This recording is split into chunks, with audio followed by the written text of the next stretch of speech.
ఓయ్, ఏంటి స్కిప్ చేసి వెళ్ళిపోతున్నావా? ఒకసారి నన్ను చూడక విషయానికి ఒక మాట చెప్తామని ఏదో షేర్ చేద్దామని చెప్పేసి అదే పనిగా వచ్చాను.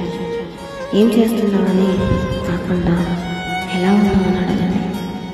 సంపాదన ఎంత అని అడగకుండా సంతోషంగా ఉన్నావా అడగండి. పని ఉన్నప్పుడు కాకుండా పని కట్టుకుని మాట్లాడడం నేర్చుకోండి. పోయాక ప్రేమను రాగాలు కాకుండా ఉన్నప్పుడే నేనున్నాననే భరోసా ఇచ్చే వాళ్ళతో కొంచెం టైం స్పెండ్ చేయాలి. వాళ్ళని ఎగ్రోల్ చేయొద్దు. ఎందుకంటే వాళ్ళని మనం పట్టించుకోకపోతే మనకంటే ఎవరన్నారు చెప్పండి.